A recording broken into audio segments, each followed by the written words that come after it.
believe this incredible, stunning quarter from the Gap? When the parent company of Gap, Banana Republic, and Old Navy reported after the close, it delivered a gigantic earnings beat, higher than expected revenue, huge same-store sales growth, much better than what Wall Street was looking for, plus an impressive full-year forecast. No wonder the stock soared in after hours trading.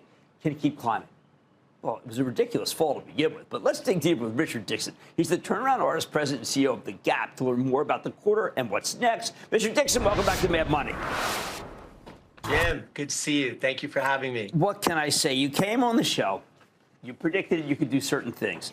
Not only are you way ahead in terms of schedule, but the fact is these numbers are just outstanding. How were you able to deliver comp store sales? 7% Gap. We were looking for nothing like that. Old Navy 3, we're looking at half of that. Banana Republic, as you predicted, Banana Republic has turned already. How did you do this?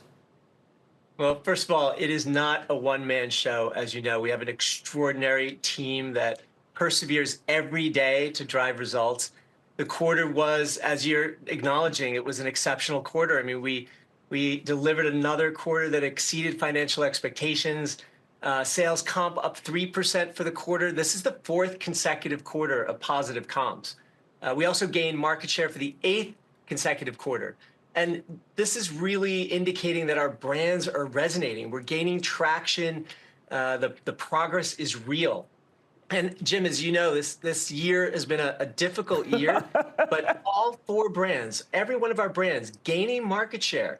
I mean, that's demonstrating strength in the industry. And this is against a backdrop of a declining apparel industry. So even more encouragement that our teams are executing with excellence, and we are on our way to continuous improvement. At the same time, because we've got great shareholders out there, amazing dividend, and a balance sheet that you started with that is now in rock solid, probably the best in the industry. I mean, I don't know how that happened, but you must have very few problems with, say, even tariffs. Look, it's not a magic trick. Obviously, we've been working really hard. $2.6 billion in cash. We've got, obviously, free cash flow now at $1 billion for the year. I mean, it was really a successful year. We're well positioned for the future. And look, as we look at tariffs, it is, something that we're monitoring developments around very closely, as we all are. It is important to note, we source less than 10% of our product from China. We have less than 1% of our product from Canada and Mexico, and that's, by the way, combined.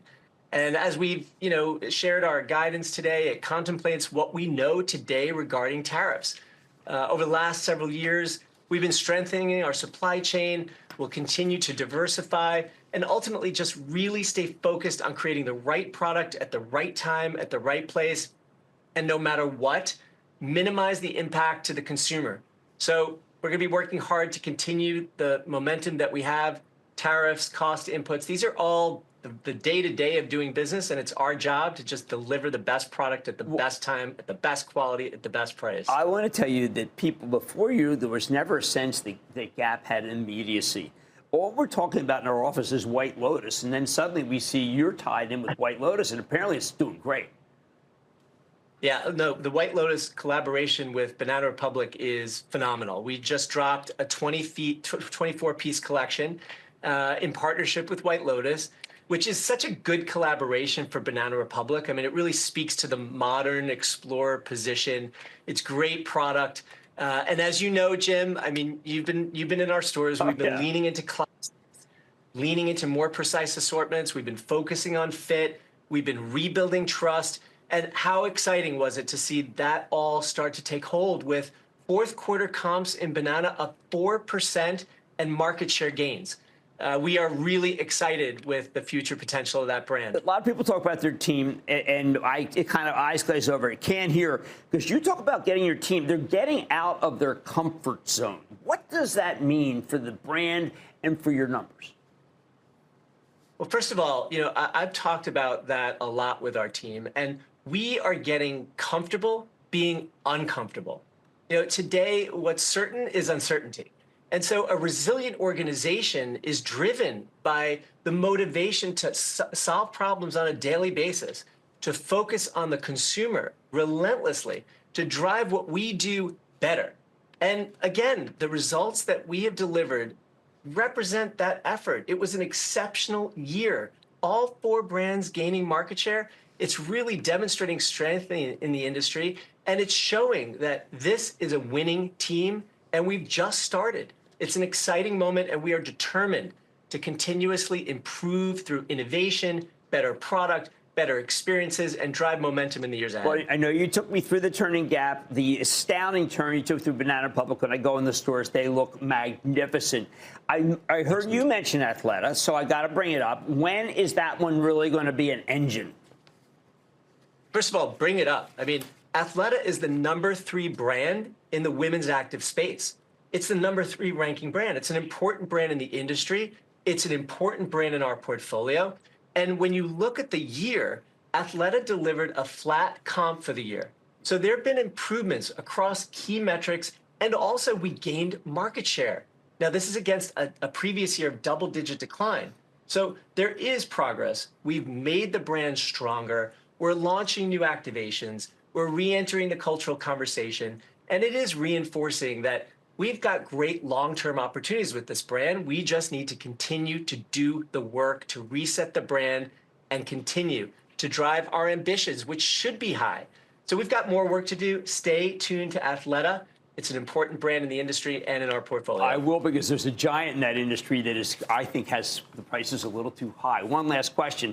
Everyone else is telling me worry about consumer confidence. Things are very shaky. I read your reports and I say, you know what, the consumer's pretty confident. Well, maybe you offer something that the consumer can't get elsewhere. Well, first of all, we are always studying the consumer. We are a human-centered, consumer-centric business. And we saw growth across all income cohorts in Q4. Now, again, market share gains were led by lower income cohorts with strength in Old Navy, and we had outsized share gains with strength in both top and middle cohorts, particularly with Gap. But what's important as we back up is our portfolio of brands really appeals to a wide range of consumers, which is a distinct advantage. And so, look, there are always winners and there are always losers in any particular industry. Against the backdrop of a declining apparel industry, we gain share. The consumer is voting for our brands. We are fundamentally stronger.